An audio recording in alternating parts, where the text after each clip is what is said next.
And we welcome our Facebook viewers. I'm Andy Hum here with Merryn Johns. Hi, guys. How are you? Merryn of queer40.com. Check out that website. Queer 40 fame. Yes. Check out our website at gayusatv.org and sign up for our email list if you haven't already. And I will include the Charles Silverstein article links that I didn't include last week that I said I would, but this week I will. Because, there's so many things to keep track of, so much stuff. That's right. We no sooner wrap a show than there's more. Yeah.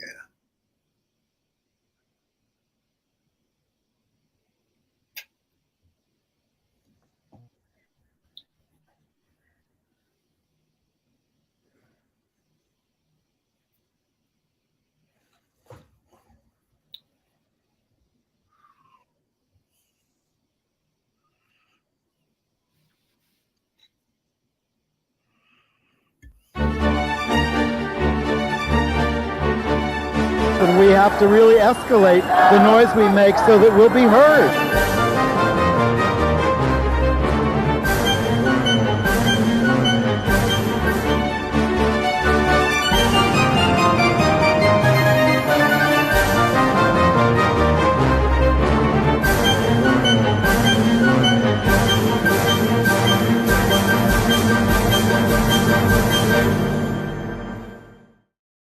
Welcome to Gay USA. I'm Andy Hum. And I'm Merryn Johns. Merryn, it has Ann Northrup under your name, but you are Merryn Johns.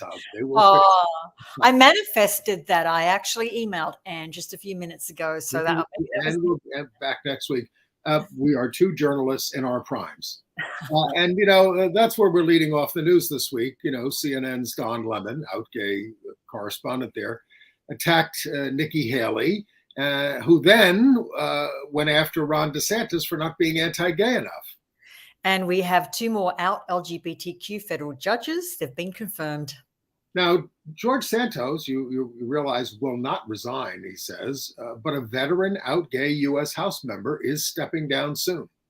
And over at the New York Times, contributors and activists have slammed the paper and its editors for their slant on trans issues. Yes, and they got a sharp rebuke from the editors of the paper. A Montana man who wanted to kill all the LGBTQ people in his town is convicted of federal hate crimes. You don't say.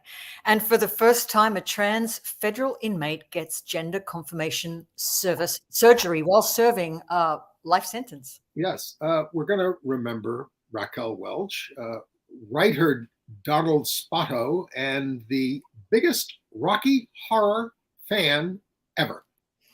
Over in the UK, two 15-year-olds have been charged in the murder of a trans teen. Awful story. But in South Korea, a big gay rights breakthrough. In AIDS news, there is an Mpox threat to people living with advanced HIV. Yes, but also news on the vaccine, which is very effective. Out-country songwriter Shane McAnally has a show that is Broadway bound. And also on Broadway, we're going to review Pictures from Home. I went and saw that with Andy. And it starred Nathan Lane, Zoe Wanamaker, and Danny Burstein. So you've all heard about Don Lemon, the out gay anchor of the morning news now at CNN, who now infamously, we have him on his morning show, who said that Nikki Haley there was she's not in her prime. A woman isn't in her prime, and maybe in the 20s and 30s, but Nikki's 50 something, and no. And of course, this alarmed and dismayed his co-hosts, and his remarks were reprehensible. Listen, and as a gay man, I'm going to revoke his gay card because, honestly, the prime of Miss Jean Brodie is required viewing for all gay men. And if he doesn't know that women over 50 are still in their prime, I don't know how good of a gay he is. Well, Miss Jean Brodie, as I remember, was a fascist sympathizer. and what can we say about Nikki Haley? So Nikki Haley immediately turns. So what Don did was terrible. He has apologized for it, and he's undergoing training consciousness raising, which we all need if we're going to get through this life. And I hope it works out for him, but I don't know. He has to respond. But Nikki Haley then calls him a bigot. Nikki Haley, all right. And here she was, when she was making her announcement, making all kinds of ageist remarks. We want mental competency tests for people over 75, meaning Trump and Biden. We're a new generation, we need new blood, this kind of stuff. So come on, So she was playing the age card as well. And in terms of bigotry, she has supported the worst bigot, Donald Trump. She worked for his administration. Yeah, I have to say kudos to Poppy Harlow. I'm taking my hat off to you as your retort to Don Lemon when he said he was uncomfortable with this conversation. He didn't see how a woman who was 51 could still be considered to be in her prime. And she said, I think we need to be clear here. What kind of prime are you talking about? Prime for childbearing, or are you talking about prime for being president? Don't shoot the messenger, says Don Lemon. I'm just saying what the facts are. I mean, I don't want to get into trouble, but I used to hear that a woman's sexual prime was much older than a man's, that a man's sexual prime was 18. And then it's all downhill from there, guys. Well, anyway. Then Nikki, can we move on to Nikki again? Let's move on. So Nikki gets asked in an interview about Ron DeSantis's Don't Say Gay law in Florida, and she says, oh, that doesn't go nearly far enough. Florida only bans mention of sexual orientation and gender identity through the 3rd grade. I'd do it through the 7th grade, and only then with parental consent. So she's trying to outflank him from the right. Yeah, I think so. And then Carrie Lake, the failed Arizona governor candidate and would-be U.S. Senate candidate in 2024 versus Kirsten Sinema and Ruben Gallego, is trying to tar Ron DeSantis, who was one of her supporters, by saying he's backed by George Soros, which is Republican speak for Jewish and liberal support.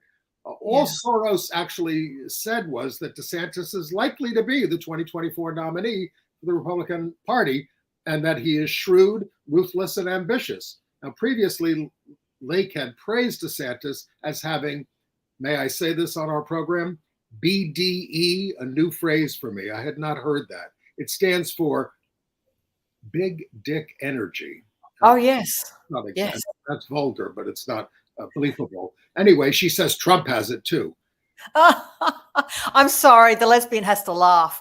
I mean, I've met more women with better BDE than these guys. Sorry. Sure. And Lake also said this week that if Christians turn violent against drag queens, it's the fault of the drag queens. I don't know how much longer the people can take it, she said, this transgender freak show craze that's happening in front of our kids. So if you really want to see a freak show, go to a Carrie Lake rally. Totally. And look, when you Google Carrie Lake, the phrase that precedes that search is failed, the word failed. So let me say she's going to come out with more outrageous comments because it's the only way she can stay relevant and trending. And then Trump came out for group executions on television this week, if he's elected. Wow. We're on the wrong continent for that. But can we move on to some better news? Let's talk about what's going on among our federal judges. Yes. The Senate has confirmed Biden nominee Gina Mendez-Muro as Puerto Rico's first LGBTQ federal judge. The Senate voted 54-42 to approve Mendez-Muro. She's previously a Puerto Rico appeals court judge. So that was a bit of good news indeed. She is. And she's also married to the Chief Justice of the Supreme Court of Puerto Rico, Maite, the first name, Oronaz Rodriguez. And they're the mothers of twins, a boy and a girl. Now, let's keep a scorecard here. Biden has gotten 100 judges confirmed. 76 have been women, 68 people of color. And while Biden has moved faster than Trump, experts don't think he's going to equal the 231 installed by Trump. And all of Trump's judges were members of the right-wing Federalist Society, almost all of them. Yeah, I like the quality. I like the quality of his picks. So Now, I think this is and also the Senate also confirmed the first out LGBTQ judge for the Eastern District of California, Daniel Calabretta, who was an LGBTQ rights advocate when he was prior to this. Now, this is the time we're talking about judges. You know, the right wing always goes to that one judge in Texas to get everything they want, and then he makes a national injunction against things. Matthew Kaczmarek. They're trying to do it to ban the abortion pill. Let me pronounce it improperly. Mifepresto, right? He wants to ban it nationally. That's what they're trying to do. So really, people are looking at this and saying, hey, you know, we can't just you can't just go to the same judge all the time and get what you want. There has to be more of a selection. We have to stop this judge, they call it forum shopping, judge shopping. Couldn't be able to do it. And right. And Senator Ron Wyden proposed the administration not following the court order, saying it's illegitimate. Because they want to overrule the FDA. The FDA has approved the pill for decades. Anyway. All right. Okay. Let's talk about the trans prisoner in Texas. Oh, okay. I'm just skipping over George. I'm skipping over Santos there and all the bills he's supporting. We'll get to him. We'll get to him. So this now, where is he? Well, this is a very interesting story. Have you been following this one? My understanding of this prisoner was they're in their 60s, and their representation has said they've waited all of their life, most of their life, for this gender reassignment surgery. But it was interesting to find out what they were serving their sentence for is armed robbery and being a member of an Aryan white supremacist gang, which they put down to toxic masculinity and participating in toxic masculinity to suppress their transgender identity, which I think was a very interesting case there. Yes, absolutely. So she is Donna Langen, her name is the first one to get gender confirmation surgery in prison, in a federal prison. So that is a breakthrough. All right. And another appointment we want to talk about, Senator Schumer appointed out gay Glenn Magpante. There he is on the right at a Pride March to the U.S. Commission on Civil Rights. He's a Queens, New York-based civil rights attorney and professor. He was sworn in February 15th. He was already an advisor to the commission. He's going to serve a 6-year term, one of 8. And also appointed, by the way, and Glenn has been very active in Asian American Pacific Islander LGBTQ groups in New York and nationally. And he's going to be the only Asian American on the commission.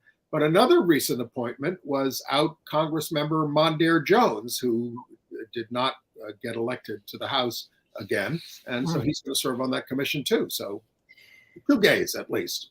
Yeah, it's terrific. And I do think that Asian minorities are very represented in this country. People from it's a huge demographic from the Indian subcontinent to Southeast Asia. I don't think that we have enough visible representatives looking out for these people. And Magpante, he wrote a very good piece explaining his history working for this demographic. So I look forward to what he does. But we still have that gay Republican in the Congress, George Santos. Yes. Who is honestly terrifying to me. He reminds me of the Woody Allen character Zelig, who keeps popping up at key moments on any side. And all of the bills, I was absolutely horrified when I saw how many bills he's sponsoring or co-sponsoring. I think there's about 16, and some of them are quite terrifying. It's all gun rights and expanding gun rights, yes. And use of fetal tissue. He would prohibit publishing houses from providing sexually explicit materials to schools. It goes on and on and on. It's all right-wing stuff. Yeah. Yeah, banning TikTok on campus. One of the ones that I thought was truly shocking was repeal the Inflation Reduction Act of 2022, and this act is in place to help fight inflation and reduce prescription drug prices, especially for seniors. I'm not sure why you'd be going against a bill like that. Now, a viewer wrote me and said only his constituents can remove him, and that is not true. The House has the power. You would need a 2/3 vote in the House to remove somebody. And when somebody gets convicted of a felony, they do. Now, Correct. Philadelphia gay activist Malcolm Lazin, who is no great liberal, he asked the House Ethics Committee to investigate Santos' heterosexual marriage to a Brazilian woman who got citizenship through George and is now seeking citizenship for her new spouse. And the question is, was this fraud? And if it was, it's a crime. And he was openly gay throughout the whole marriage. He said he was pretty much in love with his wife, pretty much in love with him. Sounds like Wow. And anyway, friends of Santos said he was gay all his adult life and dated men while he was married. He's an outspoken critic of illegal immigration, and he loves to have, but he looks to have benefited from this fraudulent marriage. He could face 5 years in prison, and his ex-wife could be deported. Santos also said, when Romney went after him, he said, well, Senator Sinema, Kirsten Sinema, came up to me and said, you hang in there, George, after that incident. And Sinema's office said, that is a lie. Yeah. I can't imagine she would have said that. No. All right. So he's not leaving, but let's talk about who is. Oh, yes. Well, up in we're going to Rhode Island now. Is that correct? Yes. Please correct me if we pronounce David Cicilline's name Cicilline or Cicilline. Yes. Well, I've always said Cicilline. I do really like this man. He's worked very hard for our community. I first met him when he was mayor of Providence. And we actually were in Prague together one year, I think it was 2013, on a panel together. And he was there to advise key politicians of the Czech Republic how to come out and why coming out was really important for statespeople. And I moderated the panel that he was on, and he was terrific, articulate, passionate, energetic. I know we're going to miss his service, but I think he might be going on to other and better things. Well, it's going on to the Rhode Island Foundation, which provides funding for local nonprofits. But he was first elected in 2010 to the House, right. And he was co-chair of the Equality Caucus from 2011 to 2020, and he helped pass 10 LGBTQ rights bills in the House, 4 of which were signed into law. So we will miss him. He's leaving at the end of May. That before his term is up, but that's got to be a record, I think. And of course, he was instrumental in getting the Respect for Marriage Act across the line and signed into law. So I have to thank him eternally for that. Right. You might recognize him as one of the impeachment prosecutors in the House.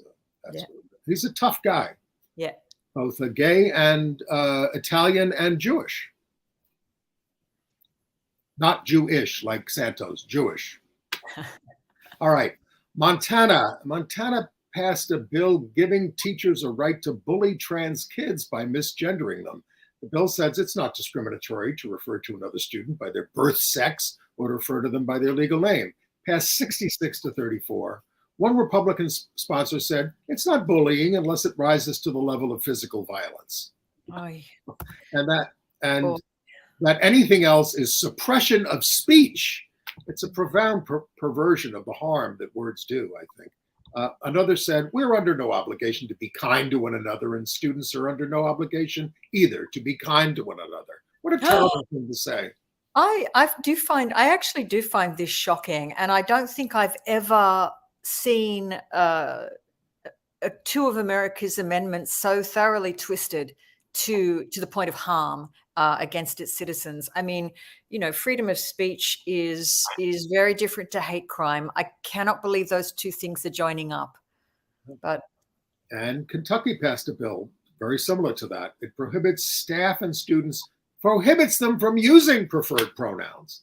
It also requires schools to give families 2 weeks notice before any lesson on human sexuality can be taught, and requires schools to be notified if mental health or physical health services are accessed. Now, one legislator, we have a picture of her, Democratic Senator Karen Berg, said during the debate, and her trans child took her life in December, his life, I'm sorry, in December at the age of 24. I am no longer speaking for my child. You know my child is dead. So I am speaking for every mother and father who has held my hand with tears running down their faces saying, what did we do? Her colleagues were unmoved. They voted 29-6 for this anti-trans bill on a party line vote. That's a red state getting redder, though they do have a Democratic governor, Steve Beshear, but if he vetoes this, it's not going to stop it. Yeah. Just as a reminder, Berg's son was Henry Berg Brusso, a trans staffer with HRC. So if you're not safe and reaffirmed working at HRC, God help you. Right. Well, in Vermont, though, parents can now select a non-binary marker for their children's initial birth certificates.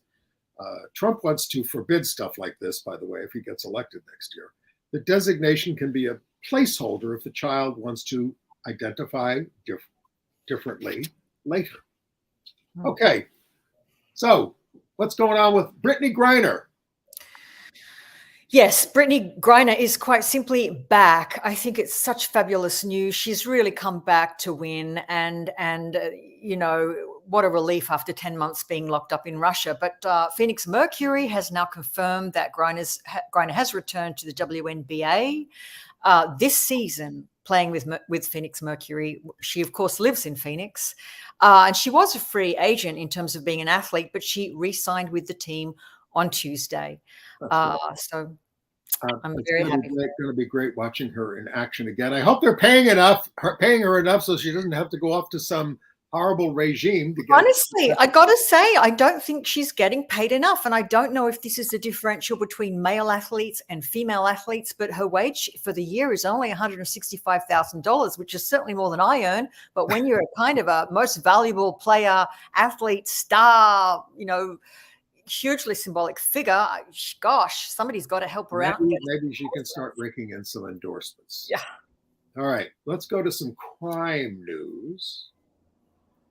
All right, a man in Montana. Now, we've been on this story before, but he was on a mission to kill all the LGBTQ people in his small town of Basin, Montana. And he was just convicted on federal hate crimes charges. John Russell Howard, 46 years old. He fired his AK-style assault rifle at the home of a lesbian in town, fired it repeatedly. And though the woman was not harmed, a local pastor saw this and tried to calm him down. And he said, I hope I just killed a lesbian. And he planned to get rid of the rest of the LGBTQ people in town. Now, he's already serving 10 years for the crime. Now he'll be sentenced for the federal hate crimes and gun charges. And if you look at his long record of violence, you wonder, against animals and children, you might wonder why he was able to buy a gun. Right. Or own a gun. No, he's a sociopath. And the fact that he's not already under lock and key is surprising to me. Well, for 10 years anyway. All right. Chicago. Again, we told you about the house invasion murder of a trans woman and her mother, and other people were shot up in January. Prosecutors failed to charge a 19-year-old suspect who lived in the building, even though he was identified in a lineup. They're basically saying they don't have enough evidence yet to indict. Well, all right. This guy has a long felony record. Two people were killed, and that was Unique Banks, 20, transgender, and their mother, Alexandra Olamo, 43. 3 of the other victims were hospitalized.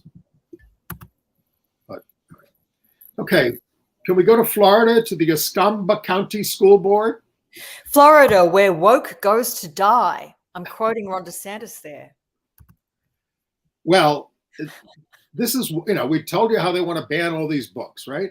So in the school board, they've got a process. If people object to a book, they put it through a panel. In this case, the panel approved of all the books, but the board voted to get rid of them. And we're talking about books like they were objected to by a racist, homophobic English teacher who says terrible things to gay people all the time, has a history of bigotry. And one of the books was And Tango Makes Three, about the penguins. Yes. And he said, this is just the LGBTQ agenda through penguins. And they also went after, what else? All Boys Aren't Blue. And when Aiden becomes a brother about a trans boy. But again, the experts looked at the books, said there's nothing objectionable about these books. These books belong in the library. They are gone.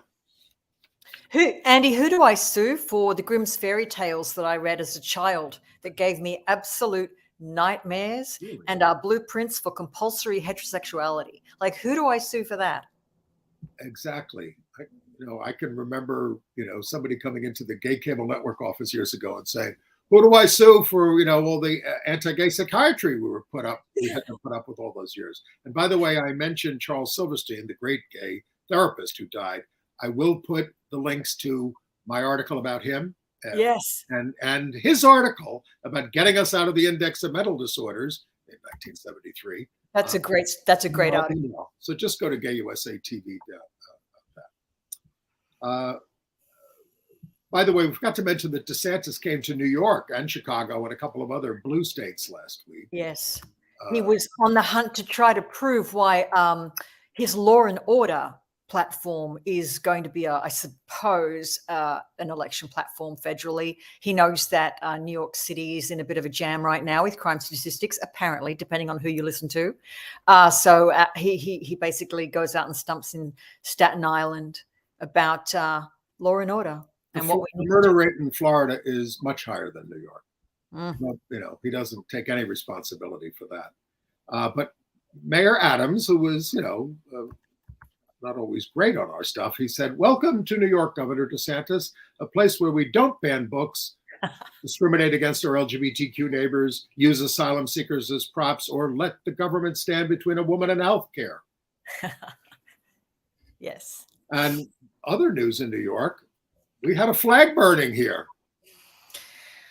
Listen, I never thought I'd see the day where a restaurant in Soho, which is pretty much, if you know Manhattan, Soho is pretty, LGBTQ friendly. It's always been a home of artists and diverse people, as well as being a tourist attraction.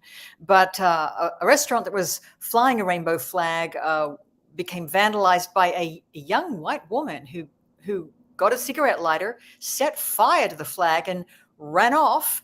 I don't know what she was thinking, but they've got her. She's been arrested. She's Angelina Cando, arrested on Tuesday. She's now facing charges, including arson as a hate crime, for this act that she perpetrated at 1:30 in the morning on Monday in front of the restaurant Little Prince, which, by the way, is a beautiful restaurant. So I hope she thinks that it was worth it. But in February, do you know, she was already charged with menacing, and in January for assault, according to authorities. So who was she menacing? People. And she scrawled "Jesus is King" on cop cars on Sunday night as well. I'm getting some emails to that effect, by the way, these days. People who tell me I'm going to hell, but there is none. Anyway, they put up a new rainbow flag, even larger than the one before said "Make America Gay Again." This is a larger flag, much more inclusive flag, and that went up. Eric Botcher, the local council member, played a role in getting that thing up there right away, within hours. And of course, they did damage to the decorations outside the place as well. Yeah, right. I mean, she needs help. That girl. I hope she thinks it was worth it. And we need your help in Wisconsin. They had the first round of their election for the state high court, the Supreme Court, and Judge Janet Prostowicz got the highest number of votes, like 46%, and the Republicans got a lot less. And another Democrat got votes. So anyway, she's going to face a Republican on April the 4th, a guy named Dan Kelly, an election denier who may be guilty of trying to rig the election. That's how bad it is. This will decide the balance of the court in Wisconsin. It is considered the most important race in the country this year, April 4th. Janet Prostowicz needs your help. Yes. Okay. In North Dakota, the House passed a bill requiring parents to give their permission if their kid is going to join any kind of a student club. So that could put the kibosh on them joining some of the LGBTQ activities. That's the idea. That's who's being targeted. Yes. And in Florida, for the second time, a federal judge tossed a lawsuit against Don't Say Gay, said that the people, the students, the parents, the teachers who were suing don't have standing. You may feel hurt, but that's not enough, he said. I think this is something that will actually change over time, because according to the ruling, the plaintiffs need to show that they suffer harm and that the harm can be traced to the new law. I think that's something that's actually going to be demonstratable over time. I agree. And then there's this very odd case that we've told you about in Oklahoma, but we have an update on it. A judge transferred a lesbian mother's parental rights to her son's sperm donor. Now, this is Chris Walls, who was a lesbian. She apparently failed. She was in a relationship and she failed to co-adopt the child or adopt, but she was married. And so, basically, and the ex-partner is living with the sperm donor, and now they're the parents and she's shut out. It's really a terrible case. Yeah. It's legal. Parenting is still a legal minefield. You really have to cross your T's and dot your I's and get legal advice from the outset. Now, you all think of the New York Times as this liberal newspaper, but not on everything. Merryn, bring us up to date on this controversy at the New York Times over their trans coverage. Okay, so when you say that, I just find it so interesting because George Santos did say that he found the New York Times elitist, and as much as I'm really loath to agree with him, I feel that the publication is playing into his hands in some way, because basically they ran an op-ed, I think it was an op-ed, saying that J.K. Rowling had done nothing wrong. And if they knew anything about the discussion around transgender rights these days, they would have known how kind of dangerous it is to come out with that as a point of view at all. Well, before that article ran, which was by Pamela Paul, who used to be the book review editor at the time, yes, and a big anti-porn activist herself, before that ran, 2 letters had gone to the Times about the general coverage of the New York Times on these issues, which these were signed by hundreds of people. One was from GLAAD, the Gay and Lesbian Alliance Against Defamation, which had tried to work with the Times, and the other was from a bunch of contributors to the New York Times who were complaining about the paper's coverage. As of last week, according to our activist friend, Mr. Strangio, the New York Times, there were more than 1,000 Times contributors who signed on to that letter expressing their concerns with the paper's coverage of transgender people. Right. And the Charlie Stratlander, the director of external newsroom communications, actually brushed off their concerns and said that this isn't a matter of journalism. This isn't something to be worried about. You shouldn't be siding with an activist organization, an advocacy organization such as GLAAD, who had also sent a letter. Even though there were 2 letters, and that's right. They did not sign on to the GLAAD letter. They signed on to their own letter.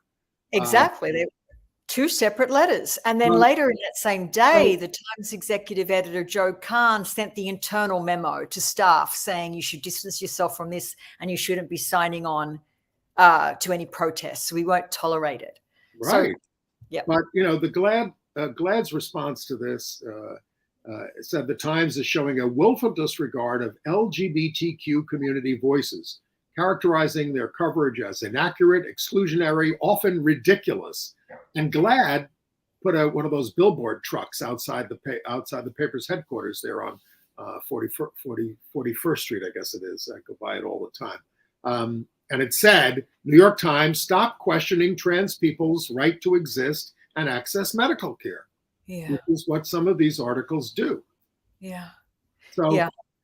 It's one of the problems I have with the New York Times generally. I know that they are a sacred cow. You're not meant to criticize them. But I find very often that there is a lack of central intelligence with the editorial judgment, and there's a kind of patchwork of opinions. And I find that quite an unusual thing to do editorially, because I feel any masthead should have a kind of coherent, the left hand should know what the right hand's doing when you're running. They did a terrible job on covering AIDS, and we had to protest them. And covering a lot of they wouldn't even use the word gay when I was a kid. I was in a meeting with the vice chairman of the paper, and he still wouldn't use the word gay until the anti-gay editor, Abe Rosenthal, left. So it goes on and on and on. They have a history of this. Actually, if you go to the New York Times Index in the library in the 1950s, it says, if you look up homosexuality, it says, see perversion. That's what it says. So look, I think they need to make a stand. I think you need to know which side of history you're on. You can't hedge your bets. You have to pick sides. And I feel also, look, it's only in recent years that their obituary writers have mentioned if the subject is gay or has surviving same-sex partners. I mean, this used to be something that was conveniently omitted. Well, they were late on same-sex marriage announcements. Yeah. And they were late. They did it. They do it now, and they do it a lot now. Look, and they do a lot of good stories. There's no question. We get some of our news from the Times. I've been a subscriber to the Times for 100 years. Well, almost anyway. But me too. I'm a subscriber, and I value the Times as a journalist. I use them as a source all the time.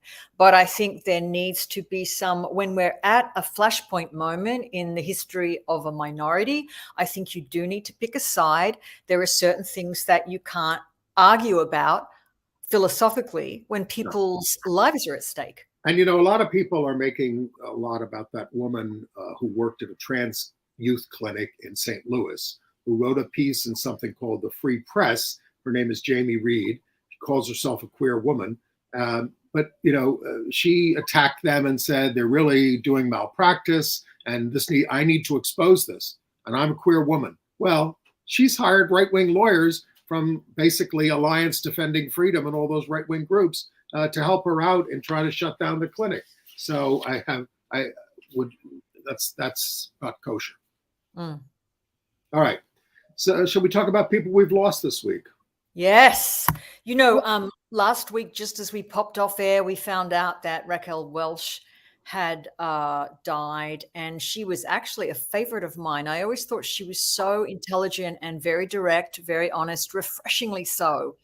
And she said some amazing things about being in a very complicated and dreadful film called Myra Breckinridge, which was, I think, the first film to try to portray a transgender person. Andy, what's your take on that film? Well, yes, she was Myra Breckinridge, which was based on a book by Gore Vidal in 1970. Here she is with Mae West, who was the other co-star of another legendary sex symbol, I guess you could say. Now, she's playing a transsexual. Yes, Raquel is, but when her character was Myron Breckinridge. Go to the next picture. That Myron was played by Rex Reed, the out gay theater and cinema critic. So she made more than 30 films, twice on Broadway. She was also in the cross-dressing lead in Victor Victoria in 1997. She told Out magazine in 2012, I think I was a break from the soft blonde Marilyn Monroe type, and I did a lot of roles that would normally be played by a young man. Yeah, I first saw her in Fantastic Voyage. Yeah. We'll get into all the plot there. It was 1966, though. I was a kid. All right. We also lost Donald Spoto, a biographer best known for his books on film stars from Hitchcock to Marilyn Monroe and James Dean. Died at the age of 81 of a brain hemorrhage in Denmark, where he retired and is survived by his husband, Ole Fleming Larsen. His 1992 biography on Laurence Olivier said Olivier had a 10-year affair with Danny Kaye.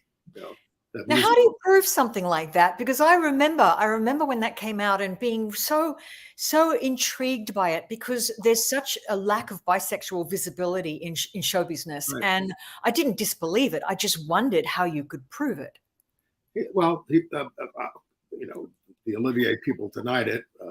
I didn't hold the candle myself. He also wrote a biography of Tennessee Williams, The Kindness of Strangers, and he started out as a religion professor. And he did write books on Jesus and Joan of Arc. among 24 others. And then I don't know our next subject, Sal Puro. Superfan. He's arguably one of the biggest first superfans. This is a guy who went to by accident with a friend to see the first screening of the Rocky Horror Picture Show in Greenwich Village back in the day in 1977 on a cold, snowy night, and realized that what he was watching was this phenomenon of audience participation. And then he became, I think, like the head of the fan club for the Rocky Horror Picture Show. And he's the person that really started this idea of going to the screening, dressing up, dancing in the aisles, repeating all the lines. I saw it once. He saw it 1,300 times. And he also taught theology at a Catholic high school in New Jersey. But he also worked for 23 years at the Grove Hotel in Cherry Grove on Fire Island as the entertainment director at the Ice Palace. Totally. And if you think all of this is a waste of a life or a waste of time, the friend he took to see the movie was Mark Shaman, who I believe went on to become one of the writers of Hairspray, the musical. So all that theatricality did find a home. That's great. That's great. I didn't know that. I'm glad I watched the show. I learned things when I watched the show. Yes.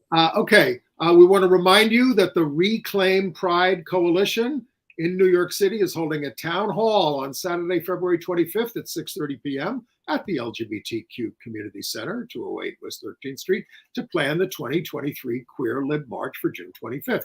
You can attend in person or virtually through their social media and YouTube channels. Go to reclaimpridenyc.org for more information. They are asking you to register online if you would, so they get a sense of who's coming. And before we leave, get to international news. New Gallup survey, 7.2% of U.S. adults identify as LGBTQ, up from 3.5% 11 years ago, but similar to last year. And of course, it's much more among the millennials and the Generation Z and all that. And the other big statistic in the younger, more than half of LGBTQ adults identify as bisexual. All right, international news. Yes. Which country do you want to visit first? Well, start in the UK with that horrible murder. Yeah, this is a very sad case. A 15-year-old boy and girl have been charged with the murder of transgender teen Brianna Jai, 16 years of age in the UK. Brianna's body was found on a path, and they've been stabbed to death multiple times. I believe this is a hate crime. I can't see what else it would be, but I don't have any evidence of that yet. They were due to appear at a magistrate's court in Chester. So it could be an hate stirred up. If you don't think that the hate stirred up by the likes of J.K. Rowling don't have something to do with this, with kids, you haven't read her horrible tweets. Brianna was described as beautiful, witty, hilarious, strong, fearless, one of a kind. Yeah. They had candlelight vigils all across the country over her murder. It's just terrible. Yes. All right. In Israel, a prominent TV reporter, Yair Cherky, 30 years old, has come out as gay. He's Orthodox Jewish, and he said in a statement, "I tremble as I write these words. I love men and I love God." And this is neither contradictory nor new. He's the son of a rabbi. He was hired by the top-rated Channel 12 as a religious affairs reporter in 2014. And he's gotten mostly a positive response on social media from all parties, not everybody in his family, but from the parties across the spectrum. Sent messages of encouragement. So speaking of Sydney, let's talk about what Rodney Croom, the legendary gay activist over there, had to say about Sydney. Yeah, well, Rodney's he's a really one-of-a-kind activist. We know of him. He's a native Tasmanian who worked very hard to have homosexual sex decriminalised in Tasmania. As you know, Tasmania was the most effective penal colony in the history of the world. So he had a lot of work to do, but he now is claiming that Tasmania is actually more liberal and more progressive on LGBTQ rights than Sydney. Sydney, as you know, is hosting World Pride right now. It's already started, but the opening concert starring Kylie Minogue is happening in about 2 days, I think. But he's picking fault with Sydney's laws and saying they're actually statistically regressive compared to the rest of the country, and that Sydney is becoming more and more conservative, and that there is more and more religious right rising up, and more homophobia, and that you can't just blame it on immigrants or the suburbs. It's actually there. You know, Rodney is not wrong. Something is happening to Sydney, but I think it's part of a global phenomenon. I think it's about the international rise of conservatism, which we're also seeing here in New York City. A lot of it's attached to wealth disparity, I think, and digital media. Okay. And then going back to the UK for a second, there was this big story in the Times about how they're having to try to deprogram young men who are in a thrall to this Andrew Tate character. He's a big misogynist who's very popular on social media, who teaches boys to disrespect girls and promote. He and his brother are being detained for sexual harassment and rape. Alleged rapist, yes. So, I mean, but the schools say we can't ignore this. Some of the kids watch his videos, boys, 4 or 5 times a day, and they believe this stuff. So they're trying to do it. He's banned from, Facebook and Instagram and YouTube now, but they have a lot of his stuff still is floating around the cyberspace. Have you ever watched any of it? It's absolutely horrible. Yeah, horrible guy.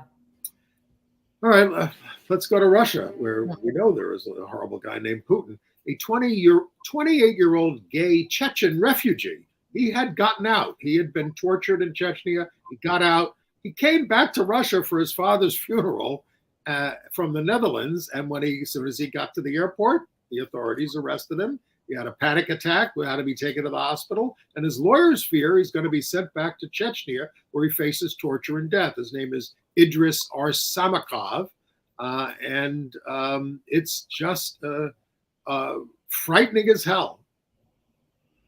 Yeah, he had a panic attack at the airport. I feel for him. I mean, it's stressful enough crossing borders, let alone that happening. Right. All right, South Korea. Landmark ruling by the High Court. This is big news. Yeah, this could be very interesting. The Seoul High Court ruled on Tuesday that the state's health insurers should provide spousal coverage to a same-sex couple in a decision that lawyers and advocates saying could mark the first legal recognition of same-sex unions and marriage in South Korea. This ruling overturned a lower court decision that a same-sex dependent was ineligible for benefits afforded other common law couples by the National Health Insurance Service. And the High Court wrote that protecting the rights of minorities is the biggest responsibility of the court as the last bastion of human rights. I wish our court felt that way. But apparently, there was a big article that, majority of South Koreans favor same-sex marriage. But the Christian right there, like here, is very powerful minority, and they have stopped it. Okay, and the Japanese Prime Minister, Kishida, there he is. He's the second from the right there. Met with LGBTQ groups, and he apologized for the anti-LGBTQ bigotry of a former aide who he had to fire, and he appointed a special advisor on women's empowerment who will also advocate for LGBTQ rights. They're trying to get this all done before the G7 in May in Japan, but they're still dragging their heels on full protections. What about Spain, though? Good news out of Spain. They passed a bill allowing trans people to change their gender markers without having to go through a medical diagnosis. So that's good. Yeah. On the other hand, Russia's federal censorship agency has a new automated system to search the internet for pictures and video content banned under the Russian law, including the one banning gay propaganda. The system also scans for undesirable images of Putin. Oh, this is something out of George Orwell's 1984. The actual system is called Oculus, which doesn't that mean I mean, you're being watched, Big Brother. I think it's terrifying. But I read this story right on the heels of reading the Human Rights Watch report saying that digital media in North Africa and the Middle East is being used to dox and surveil LGBTQ people, trump up charges, detain them, torture them, and imprison them. It's terrifying what's happening. Right. Should we move on to AIDS news? Yes. As we were just coming on here, we learned that yet another patient has been cured of HIV, which is, to completely rid the body of it. This is now called the Dusseldorf patient, somebody 53 years old. Again, they did it through a stem cell transplant business. This is not a workable cure for the masses. They keep saying they hope they're going to learn something from this that will be a working cure for the masses, but at least we have our apparently our third cure of HIV.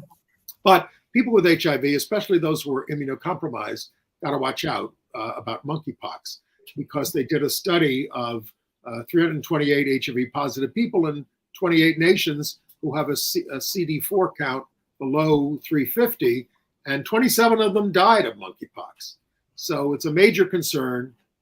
And there was also by the way, if you have 200 or more CD4 cells, you're supposed to be in the clear. So there's also a French study that says the vaccine for Mpox is 99% effective. And we have a sexually transmitted infection crisis, and they're having a big conference about this in Seattle right now. And the some public health experts want the CDC to endorse the idea of taking antibiotics after sex to prevent infection. It does work, but now they're worried you're going to just make antibiotics ineffective if that's what you're relying on. So that's where we are on this. Yeah. I would not be in favor of that, because that contributes to the superbug, or so we've been told. I think education in sexual matters and prevention is far better.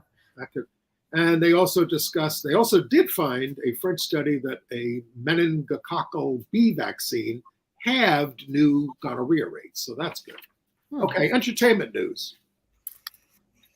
Well, at the end coming out and marriages and the whole works. Yeah, at the NAACP Image Awards of February 25th on BET, the President's Award is going to be presented to Gabrielle Union and Dwayne Wade for their social justice work, including deep involvement in LGBTQ rights. They stand up for their trans daughter, Zaya.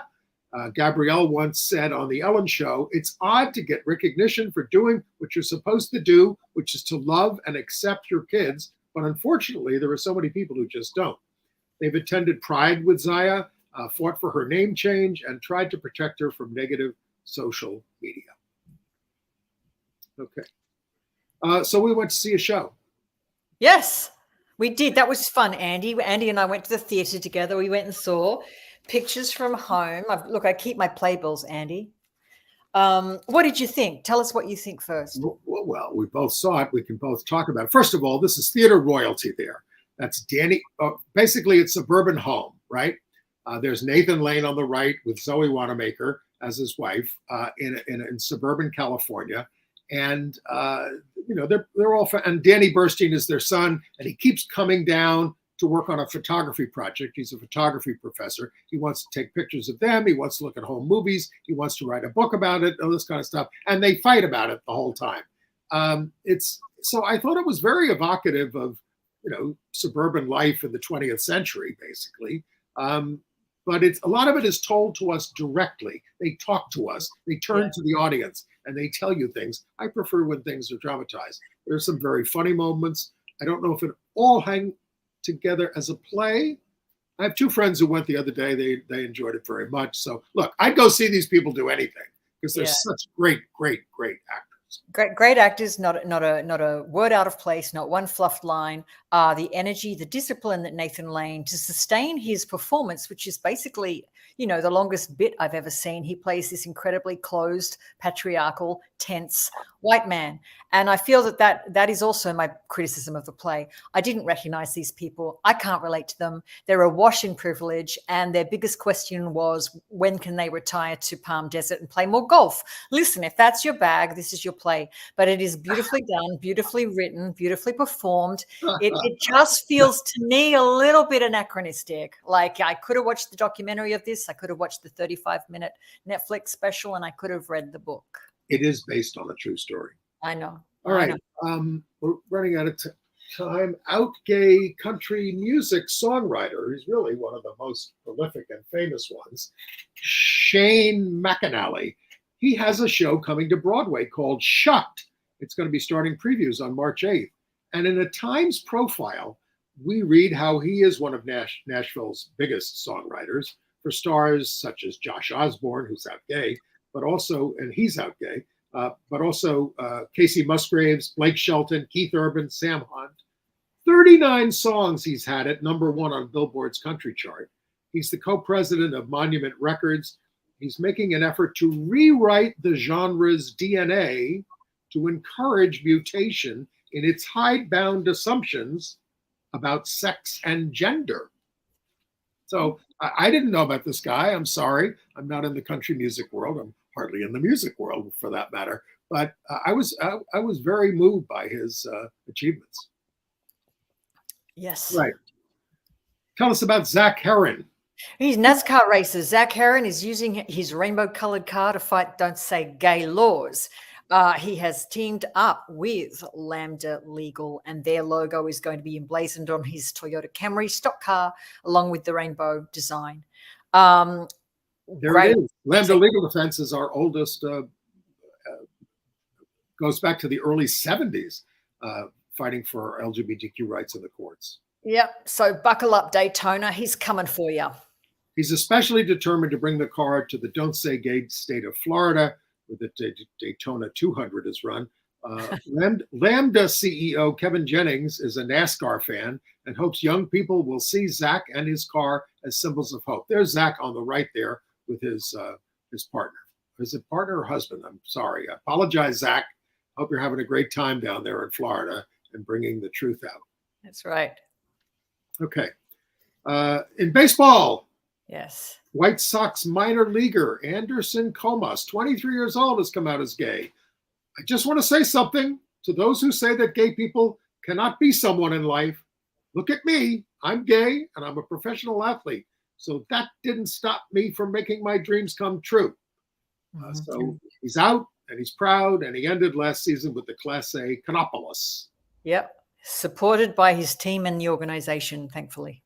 And Rebel Wilson is making news. Talk about her. Yes, my fellow Aussie who only came out. What a year she's had. She's nudged out of the closet last year by an Australian journalist. So she had to make a quick decision, jump on Instagram and tell everybody. She's with Ramona, a groomer who's an entrepreneur. And she's had a baby via surrogate named Royce just a few months ago. And now she's proposed to Ramona in Disneyland. Look at that. That's a hell of a year. They have.